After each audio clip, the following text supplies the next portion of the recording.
Hello guys, welcome back to the channel Sakshi Jain.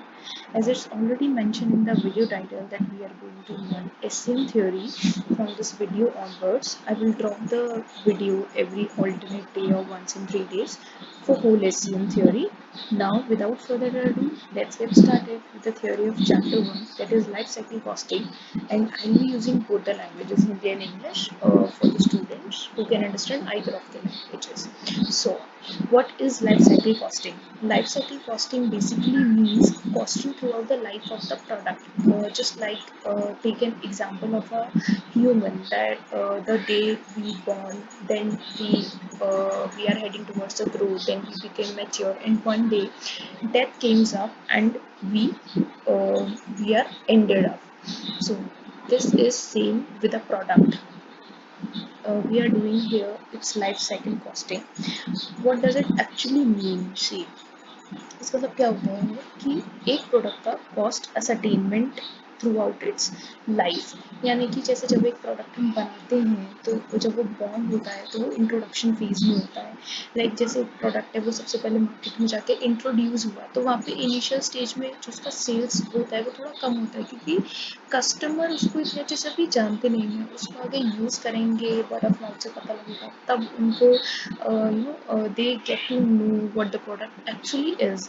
सो सबसे पहले introduction phase में होता है तो उसकी जो सेल्स है वो कंपैरेटिवली लो होती है, because as of now customer don't know about the product. Then जैसे जैसे वो अब मार्केट में इंट्रोड्यूस हुआ तो थोड़ा थोड़ा ग्रोथ होना शुरू हो जाता है। लाइक सबको पता लगता है एक दूसरे से कि भाई मैंने यूज़ किया, बहुत अच्छा प्रोडक्ट है। देन उस पर्टिकुलर प्रोडक्ट की ग्रोथ होनी स्टार्ट हो जाती है, जिससे क्या होता है, तो इससे क्या होता है कि जो उसकी सेल्स है वो बढ़ती हैं। जो उसकी सेल्स है वो इंक्रीजिंग रेट्स पे होती हैं। लाइक अभी तो प्रोडक्ट बहुत अच्छा कर रहा होता है मार्केट में,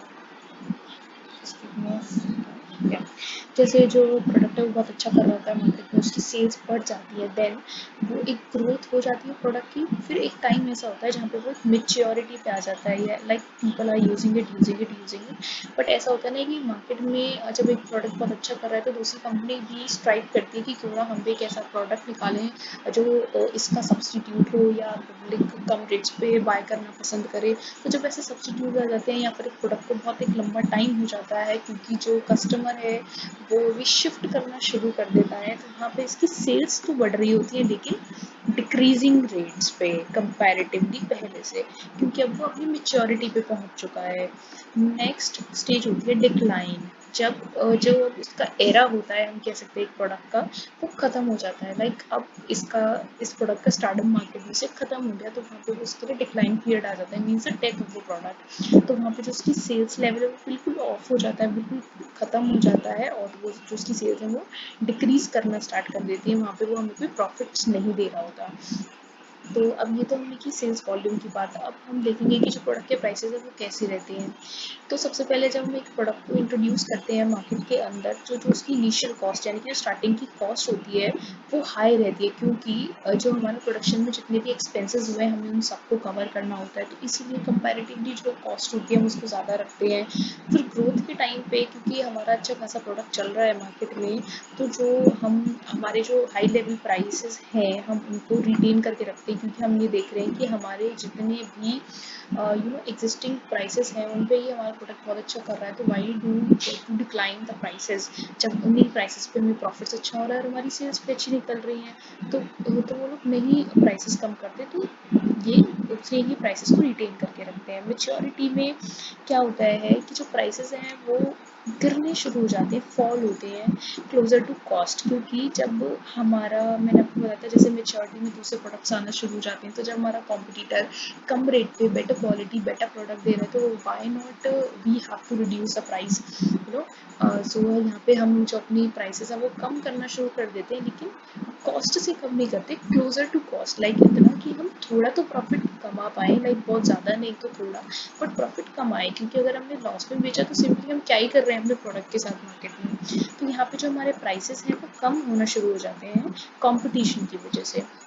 नेक्स्ट डिक्लाइन स्टेज में क्या होता है, जो प्राइस और कॉस्ट में जितना भी गैप होता है वो कम होना शुरू हो जाता है। मीन्स जैसे कि अब हमारा प्रोडक्ट है वो बिल्कुल मार्केट में ऑफ हो चुका है, तो हम क्या करेंगे, हम ट्रायल लेंगे कि भाई क्यों ना अपनी जो प्राइसेस है उसको कम करें कम करें कम करें, तो हमारा प्राइसेस थोड़ा इंक्रीज होना स्टार्ट हो। तो इससे क्या होता है कि जो कॉस्ट और प्राइस है उनके बीच का गैप कम होने लगता है। मीन्स हम प्रॉफिट कम करके भी सोचते हैं कि एक प्रोडक्ट को लाइफ मिल जाए, बट ऐसा नहीं होता है। Decline means decline.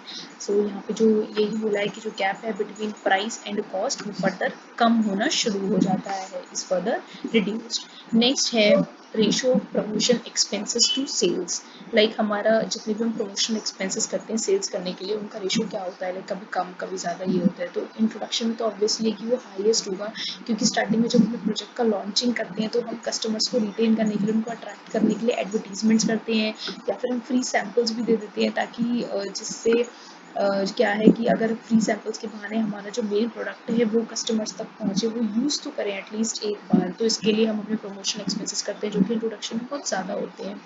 नेक्स्ट है हमारा ग्रोथ पीरियड, जहाँ पे जो अगेन जो प्रोडक्ट है वो अच्छा खासा कर रहा है मार्केट में, तो यहाँ पे जितने भी एक्सपेंसेस हमारे सेम रहते हैं, जितने भी एक्सपेंसेस सेल रहते हैं, क्योंकि उन्हीं से ही अट्रैक्ट के कंज्यूमर्स आ रहे हैं। तो हम स्ट्राइव करते रहते हैं, यहाँ पे स्ट्राइव करते रहते हैं कि भाई कस्टमर्स आए आए और हमारी सेल्स है जो बढ़ती रहे। नेक्स्ट मेच्योरिटी में क्या होता है, जो रेशियो है वो एक नॉर्मल लेवल पे पहुंच जाता है, क्योंकि जो इंडस्ट्री स्टैंडर्ड है और जो कंपटीशन चल रहा है उसको देखते हुए मेच्योरिटी में जो हमारी सेल्स ही गिर जाएंगे। लाइक प्रमोशंस अब तक हो गए बहुत, ग्रोथ तक हमारे प्रमोशंस इतने हो गए हैं that every customer knew about it. And दूसरा, word of mouth is the very big promotion for any product in the market. So maturity में हमारा जो रेशियो है वो कंपैरेटिवली कम हो जाता है, क्योंकि हमें यहाँ पे इतना ज़्यादा प्रमोशन एक्सपेंसेस लगाने की ज़रूरत है नहीं। डिक्लाइन में तो वो बिल्कुल ही कम हो जाता है, क्योंकि जब हमारा प्रोडक्ट की डिमांड भी नहीं तो हम प्रमोशन एफर्ट्स लगा के करेंगे क्या, दैट्स वाई। नेक्स्ट हमारा फेज है कंपटीशन। इंट्रोडक्शन, जब इंट्रोडक्शन में क्या होता है, आप भी देखेंगे कि जब कोई प्रोडक्ट मार्केट में आता है तब उसका कंपटीशन एकदम नेग्लिजिबल होता है, कोई कंपटीशन होता ही नहीं है, क्योंकि अभी तक उसकी कोई ऐसी कोई खास वो बड़ी नहीं है, कोई वर्ड ऑफ माउथ इतना नहीं हो रहा, कस्टमर से इतनी ज़्यादा अट्रैक्ट नहीं हुए, अभी जस्ट वो आया है, it will get introduce to all the consumers, then कोई कंपटीशन के बारे में सोचेगा, देखेगा कि वही प्रोडक्ट कैसा कर रहा है। तो कंपटीशन स्टार्टिंग में तो बिल्कुल नेग्लिजिबल होता है। ग्रोथ के टाइम पे क्या होता है, ग्रोथ के टाइम पे अब भाई प्रोडक्ट इंट्रोड्यूस हो चुका है मार्केट में, तो यहाँ पे एंट्री हो जाती है बहुत सारे कॉम्पिटिटर्स की, जो अब स्ट्राइव कर रहे हैं कि हम इस प्रोडक्ट को देखें कि भाई इसमें ऐसा क्या है और हम भी ऐसा बनाएं कि भाई जिससे हम भी एक मार्केट को कैप्चर कर पाएँ। तो यहाँ पे कुछ कॉम्पिटिटर्स एंटर हो जाते हैं। मेच्योरिटी में अगेन हमारे पास क्या होता है, फियर्स कॉम्पिटिशन, क्योंकि मेच्योरिटी एक लेवल पे पहुँच चुका है हमारा प्रोडक्ट, तो वहाँ तो कॉम्पिटिशन स्टार्ट हो जाता है। एंड मेच्योरिटी में हम स्टार्टिंग से ही सेल्स लेवल से ही बात करते आ रहे हैं कॉम्पिटिशन के बारे में, तो यहाँ पे तो फियर्स कॉम्पिटिशन होता ही होता है। नेक्स्ट है डिक्लाइन। डिक्लाइन के टाइम पे क्या होता है, हम अपना प्रोडक्ट विड्रॉ करना शुरू कर देते हैं मार्केट में से। सो यहाँ पे ऐसा कोई कंपटीशन होता नहीं है, बिकॉज इन सब की वजह से ही हमारे प्रोडक्ट ने डिक्लाइन किया मार्केट में, and it is now the stage to withdraw it. So here competition भी कंप्लीट हुआ। नेक्स्ट स्टेज होती है प्रॉफिट्स, जो कि बहुत sales and profits are the very crucial for a product. So अब हम बात करेंगे प्रॉफिट्स के बारे में। तो इंट्रोड्यूस होता है जब तो मेनली प्रॉफिट्स होंगे ऑब्वियसली, क्योंकि एक तो इनिशियल कॉस्ट इतनी ज़्यादा हैवी लगी होती है कि हम अगर थोड़ा भी प्रॉफिट कमाएं तो वो सारी कॉस्ट में ही कवर हो जाती है, क्योंकि बहुत हैवी कॉस्ट होती है, प्रमोशनल एक्सपेंसेस वगैरह इतने होते हैं कि अपने प्रॉफिट्स हमें दिखाई नहीं देते इंट्रोड्यूस की स्टेज पे। नेक्स्ट है ग्रोथ। ग्रोथ के टाइम पे क्या होता है कि जब हमारा प्रोडक्ट बहुत अच्छा कर रहा है मार्केट में, तो यानी कि जो हमारे प्रॉफिट्स हैं वो काफ़ी अच्छे रेट से बढ़ रहे हैं और हम काफ़ी अच्छा प्रॉफिट कर रहे हैं। मेच्योरिटी के टाइम पे क्या होता है कि जो हमारे प्रॉफिट्स हैं वो एक नॉर्मल रेट पे आ जाते हैं, क्योंकि जो कॉस्ट और प्राइस है वो नॉर्मलाइज हो जाती है यहाँ पे, क्योंकि ऐसा होता है ना कि हम थोड़ा मतलब ज़्यादा नहीं लेकिन अपने जो प्राइसेस हैं उनको कॉस्ट के थोड़ा क्लोजर ले आते हैं, तो वहाँ पे हमारे प्रॉफिट थोड़े से कम हो जाते हैं। तो मीन्स एक इतना रैपिड प्रॉफिट तो नहीं, बट एक नॉर्मल रेट ऑफ प्रॉफिट्स तो हम कमा ही रहे हैं।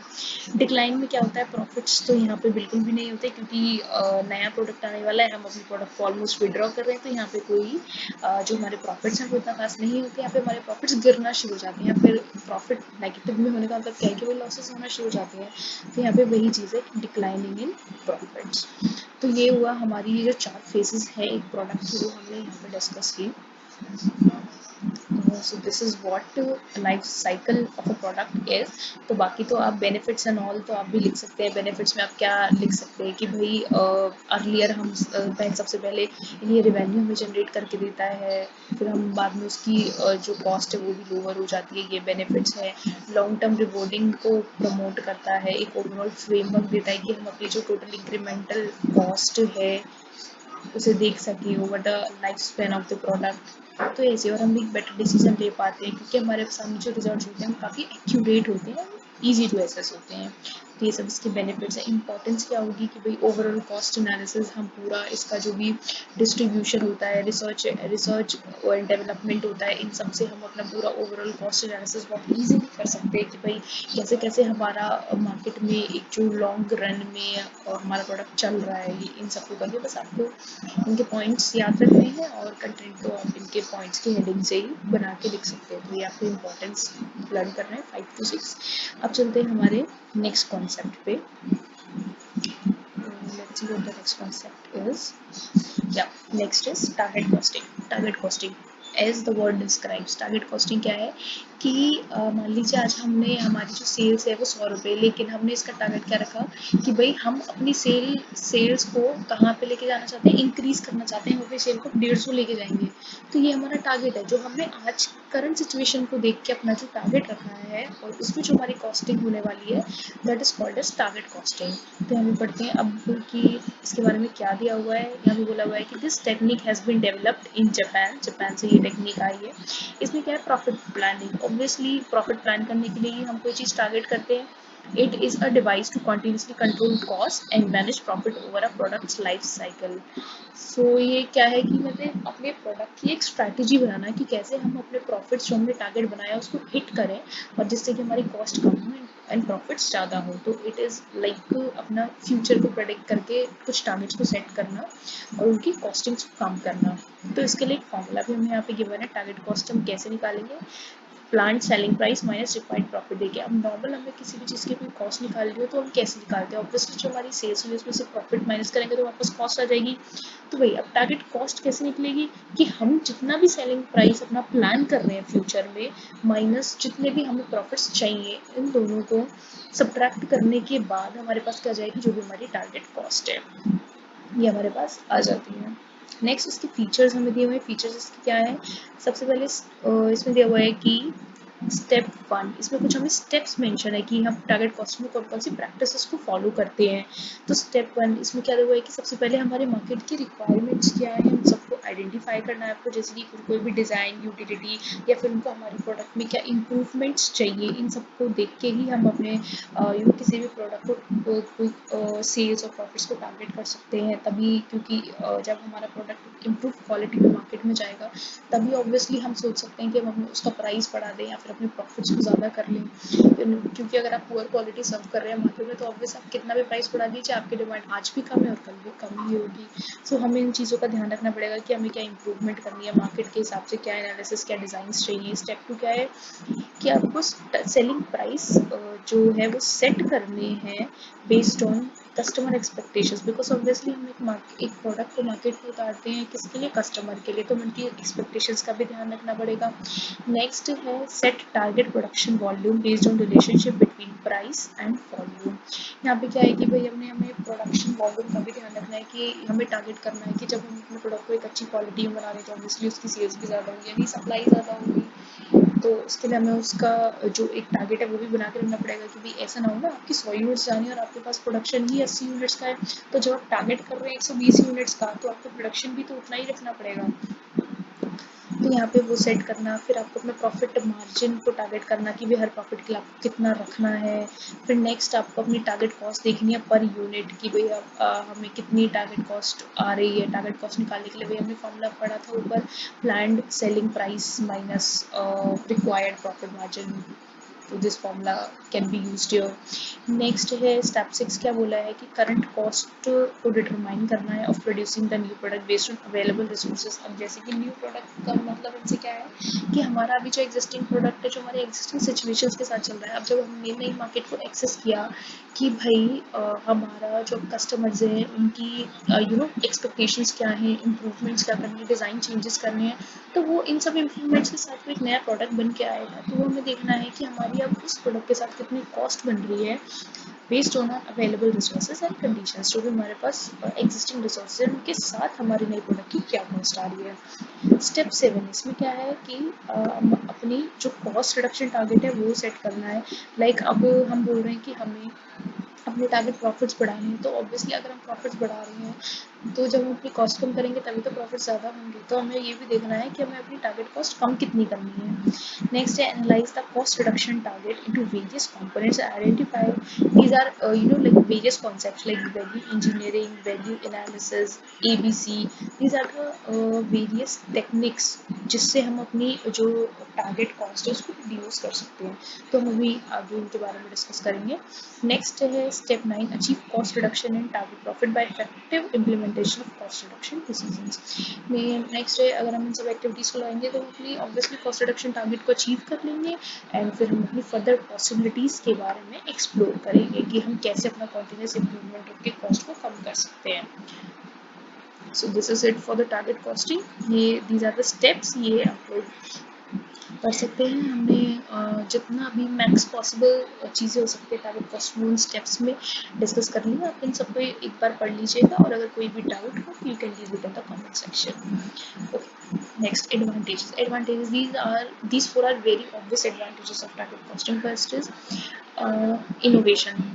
उसके एडवांटेजेस क्या है कि भाई हमने अभी देखा कि हम एसेस कर रहे थे अपनी मार्केट को और एक्सपेक्टेशंस को देख के हम डिज़ाइन चेंजेस कर रहे थे, तो इससे हमारा प्रोडक्ट इनोवेट होता है।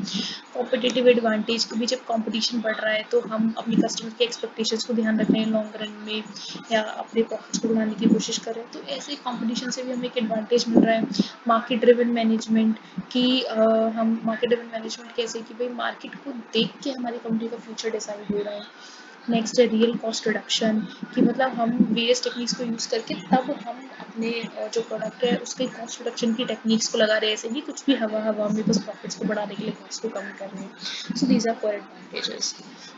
You have to just read and you have to retain the headings. Okay, so let's go to the next. Next is Kaizen costing. So what is Kaizen costing? Kaizen costing focuses on continuous improvement. Like हम किसी भी चीज़ का कोई production कर रहे हैं, हमारी एक फैक्ट्री है जहाँ पे हम कोई भी रॉ मटेरियल लेके आ रहे हैं, उससे फिनिश गुड्स बन रहा है। तो काइजन कॉस्टिंग क्या कहता है कि आप बनाओ अपना प्रोडक्ट, बट मैं फोकस करता हूँ कि भैया वेस्टेज कम करो प्रोडक्ट बनाने में, क्योंकि आप जितनी कम वेस्टेज करोगे उतनी आपकी कॉस्ट कम लगती है। बिकॉज ये सब ऐसे ही कॉन्टिन्यूस इंप्रूवमेंट प्रोग्राम है, वो होता है ना कि धीरे धीरे धीरे धीरे जो चीज़ अगर आपकी वेस्टेज कम होगी तो वो भी आपकी एक तरह की एक दिन एक प्रॉफिट बन के आएगा। तो this is something, this is also introduced by the Japan. See where it is written that refers to the ongoing continuous improvement program that focuses on the reduction of waste in the production process, thereby further lowering cost below the initial target specified during the design phase. And यहाँ पे ये भी लिखा है कि ये एक Japanese term है for a number of cost reduction steps. तो ये एक जापानीज टर्म है for the waste waste reduction. तो आपको यही ध्यान रख के आप पूरा सब कुछ इसमें लिख सकते हैं। इसमें जो मेन बात है वो यही है कि ये वेस्ट को कम कर रहा है। ओके, सो नेक्स्ट है, अब इसमें हमने बोला है वैल्यू इंजीनियरिंग। वैल्यू इंजीनियरिंग क्या है? तो काइजन कॉस्टिंग में तो हमने देखा कि कॉस्ट रिडक्शन टेक्निक्स ही हैं। अगेन वेस्ट रिडक्शन हो रहा है यहाँ पे। देखिए cost reduction resulting from kaizen costing are much smaller than those achieve with value engineering, but these are still significant as competitive pressures are likely to force down the price of the product over time, and any possible cost savings allow a company to still attain its target profit margins. Means ये क्या कह रहा है कि जैसे हमारा waste कम होगा किसी प्रोडक्ट का, तो होता है ना कि वही जो मैंने बताया है कि एक पूल ऑफ प्रॉफिट्स तो तब भी क्रिएट हो जाता है अगर आप अपना जो वेस्टेज है उसको कम कर रहे हैं। तो ये हमें कॉस्ट सेविंग में बहुत हेल्प करता है। So next, this is something you can write. You have to just read only. experiences. Yeah, you can see this difference. So what it's actually saying is standard costing क्या है. Standard costing हम किस लिए लगाते हैं, अपनी cost को control करने के लिए. वेयर इज काइजन कॉस्टिंग किस लिए, कॉस्ट रिड्यूस करने के लिए. जो काइजन कॉस्टिंग है वो हम अपनी कॉन्टिन्यूस इम्प्रूवमेंट के लिए यूज़ करते हैं, और स्टैंडर्ड कॉस्टिंग किस लिए यूज़ कर रहे हैं कि जो हमारी करंट मैन्युफैक्चरिंग कंडीशंस है वो यहाँ पे अनचेंज रहती है. इसका जो फोकस है वो स्टैंडर्ड कॉस्ट पे रहता है, क्योंकि इसकी जो कंडीशंस है वो स्टैटिक है काफ़ी, यानी कि काफ़ी कांस्टेंट कंडीशंस है. और यहाँ पे जो काइजन कॉस्टिंग है उसका जो कॉस्ट फोकस है वो एक्चुअल कॉस्ट पे है. अज्यूमिंग, ये क्या अज्यूम करता है, डायनामिक कंडीशंस मीन्स यहाँ पे चेंजिंग कंडीशंस में अपनी कॉस्ट को रिड्यूस करना होता है हमें. तो इसी तरीके से आपको ये सारी पूरा डिफरेंस यहाँ पे पढ़ना है. और अगर आपका अगेन कुछ भी डाउट है तो you can drop it in the comment section. Next है value analysis. What is value analysis. So value analysis हमें क्या बोलता है कि एक नई टेक्निक है, एंड इट इज क्या करता है कि एक हमारे प्रोडक्ट में एक higher level of customization provide करता है. कैसे, अब हाई लेवल ऑफ कस्टमाइजेशन कर रहे हैं तो आपके दिमाग में माइट भी आ रहा होगा कि फिर तो हमारी कॉस्ट बढ़ जाएंगी. नहीं, ये इसी चीज़ पे फोकस करता है कि हमारा जो प्रोडक्ट है उसमें कस्टमाइजेशन तो हो, बट सेम टाइम पे जो हाई कॉस्ट है वो इनकर ना हो. लाइक एग्जिस्टिंग कॉस्ट में ही हमारा जो कस्टमाइजेशन है वो हो सके. तो वैल्यू एनालिसिस इस चीज़ पे फोकस करता है. It is function oriented multi disciplinary team approach है. अगेन ये भी ध्यान रखता है कि इस पे इम्प्रूवमेंट्स पे हम जितना भी कुछ पढ़ रहे हैं ये सब हमारा कॉस्ट रिडक्शन और इम्प्रूवमेंट इन द प्रोडक्ट के लिए है. ओवरऑल कॉस्ट को कम करता है. ओके, वैल्यू एनालिसिस यहाँ से देखते हैं क्या है. एनालिसिस क्या है, एक systematic formal and organized process है ऑफ एनालिसिस एंड इवैल्यूएशन. तो इसके लिए हमें पूरा क्या लगेगा भाई, प्लानिंग, कंट्रोल, सब कुछ लगेगा, कोऑर्डिनेशन लगेगा, मैनेजमेंट की हेल्प लगेगी वैल्यू एनालिसिस के लिए. क्योंकि एक बहुत बड़ी चीज़ है ना कि हम अपनी कॉस्ट को सिमिलर रख के कैसे अपने प्रोडक्ट को इतना ज़्यादा कस्टमाइज कर पा रहे हैं. तो सबके लिए पूरा प्लानिंग एंड एवरीथिंग हमें चाहिए. सो और हमें यहाँ पे क्या अंडरस्टैंड करना पड़ेगा कि प्रोडक्ट कैसे यूज़ हो रहा है, एक प्रोडक्ट कैसे फंक्शन कर रहा है हमारे मार्केट में, उसकी डिमांड को मीट करने के लिए, या जो उसका एप्लीकेशन है, एक्चुअल एप्लीकेशन जो है उससे ही वो अपने पाथ से भटके ना या ना. तो ये सब हमारा क्या है, वैल्यू एनालिसिस है. Define cost and value. Cost and value का जानना है. कॉस्ट इज समथिंग जो हमें इनकर होती है एक प्रोडक्ट को बनाते हुए, या फिर it is a value of a product. और वैल्यू वैल्यू क्या होती है कि जो वो प्रोडक्ट हमें उससे दे रहा है, like in terms of social benefits I can say. Like आप कोई भी महंगी चीज़ यूज़ कर रहे हैं तो आपने उसका जितना प्राइस पे किया है it is a cost, but आपको सोसाइटी में वो जो वैल्यू दे रही है, आपको जो एस्टीम वैल्यू दे रही है, या फिर आपका वो जितना स्टैंडर्ड बढ़ा रही है, that is the value that particular product is creating. So this is the difference between the cost and value. Okay.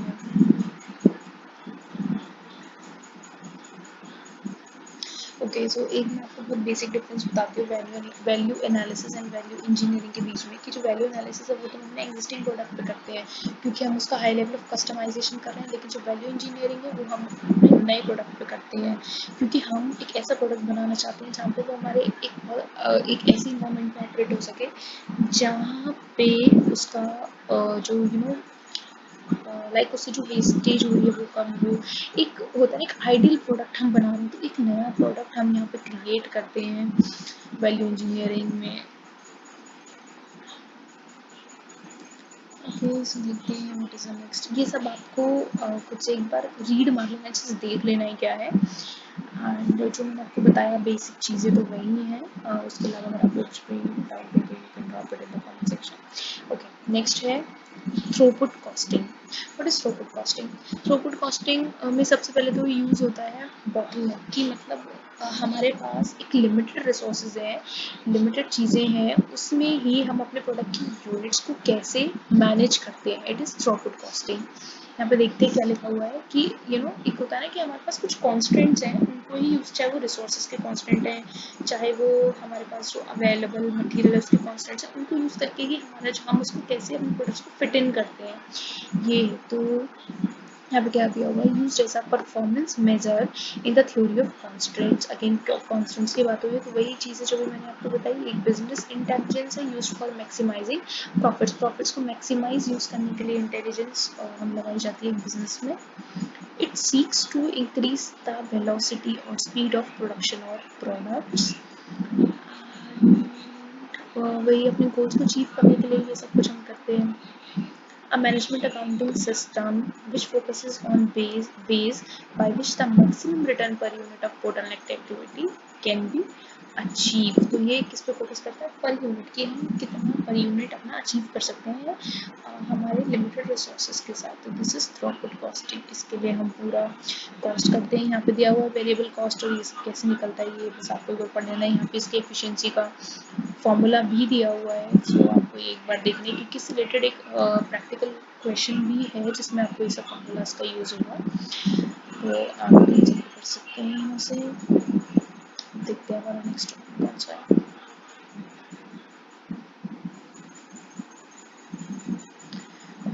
So next is business process री इंजीनियरिंग। इसका मतलब क्या है, इसका मतलब क्या है कि फंडामेंटल यानी कि कोर किसी के प्रोडक्ट में, किसी भी प्रोडक्ट के कोर में जाके उसको दोबारा से सोचना, उसको दोबारा से डिज़ाइन करना कि ताकि जो हमारे अभी उसका फर्दर यूज़ है वो उस पर फिट इन हो सके। तो हमें एक प्रोडक्ट को, लाइक हमारा कोई भी एग्जिस्टिंग प्रोडक्ट चल रहा है, लाइक आप देखिए आपके लिए, आप बहुत दिन से कोई भी एक चीज़ खा रही तो आपके लिए भी बोर हो जाता है ना, आप सोचते हैं कि भाई इसमें आप कुछ ऐसे इनोवेशन करें जिससे एक अच्छा टेस्ट आए, यही चीज़ हमारे लिए एक माइंड बॉगलिंग सा डिश बन जाए कुछ भी। तो वही एक प्रोडक्ट के साथ भी होता है कि उसको री इंजीनियर करना मीन्स उसको दोबारा से सोचना, दोबारा से डिज़ाइन करना कि यही बोरिंग चीज़ को हम कैसे एक एडवेंचरस थिंग बना सकें, कैसे एक चीज़ बना सकें कि दोबारा से ये वैसे ही ग्रोथ कर सके मार्केट में। तो इसी सब को लेके ये कॉन्सेप्ट बनाया गया है बिजनेस प्रोसेस री इंजीनियरिंग।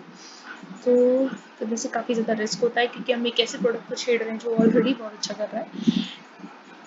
तो इसमें क्या बोला गया है, rethinking and redesigning these are the keywords for this concept of business processes to achieve improvement in critical measures of performance such as cost. Cost wise भी फिर उसमें डिफरेंस आता है, quality, service, speed and customer satisfaction, सब चीज़ को लेके फिर इसमें डिफरेंस आ जाता है क्योंकि जब हम एक नया प्रोडक्ट उसको एक तरीके से बना रहे हैं तो उसकी कॉस्ट में भी इम्प्रूवमेंट होगा, क्वालिटी में भी, सर्विसेज भी अलग होंगी, कस्टमर सेटिस्फेक्शन भी अलग हो। क्या पता पुराने से अगर आप पुराने प्रोडक्ट से 50% कस्टमर सेटिस्फेक्शन अचीव हो पा रहा है तो हो सकता है इसे 70 हो, या कभी कभी ऐसा हो सकता है कि 30 ही हो। लेकिन आपको एक प्रोडक्ट का री थिंकिंग री डिज़ाइनिंग तभी करना चाहिए जब यू हैव फुल कॉन्फिडेंस कि आप उसको मार्केट में एक ऐसी स्टेज पे ला सकते हैं जहाँ पे वो डिक्लाइन नहीं होगा, ग्रोथ ही करेगा, लाइक कस्टमर सेटिस्फेक्शन वो फुल ऑन अचीव कर सकता है। Okay, so yeah, this is important for the exam point of view. पूछ लेते हैं एग्जाम्स में seven, what are the seven principles of PPR।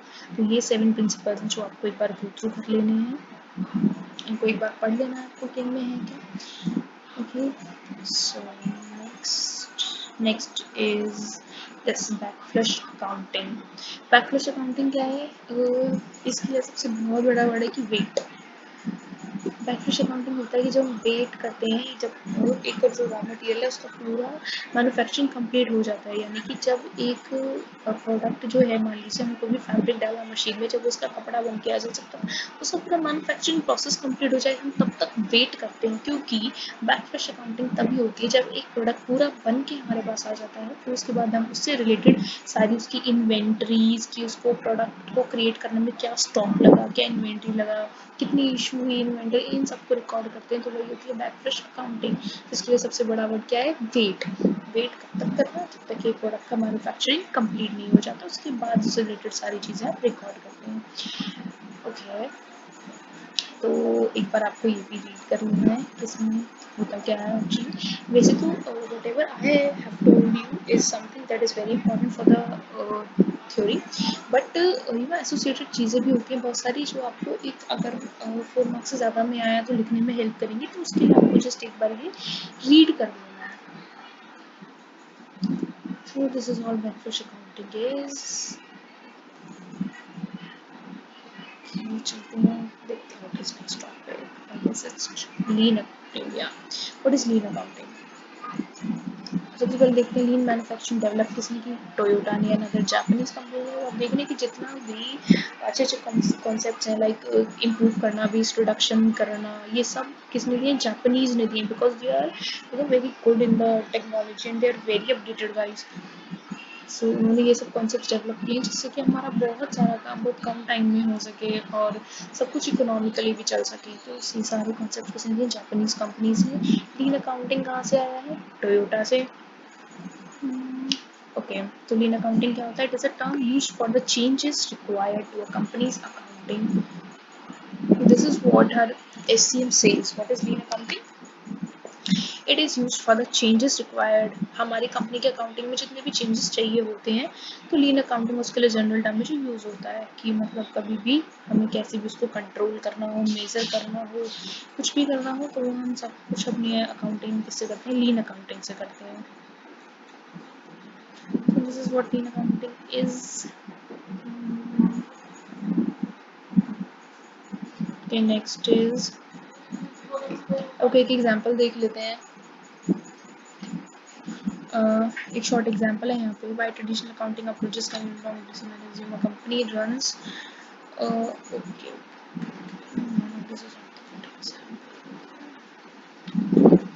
वैसे तो गाइस आपको लीन अकाउंटिंग के लिए बस यही एक डेफिनेशन रन करना होगा और कुछ एसोसिएटेड चीज़ें पढ़ लीजिएगा, आपका हो जाएगा लीन अकाउंटिंग के लिए।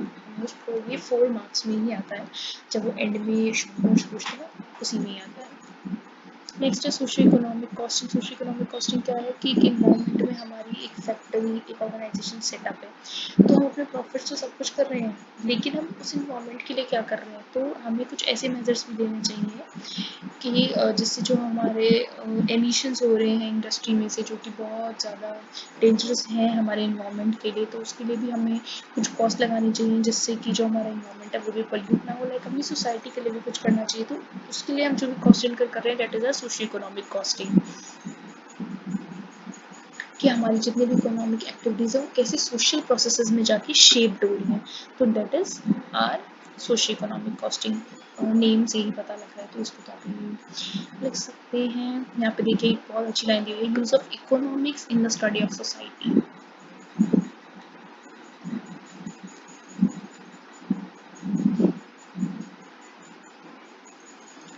देखेंगे हमारा नेक्स्ट टॉपिक क्या है।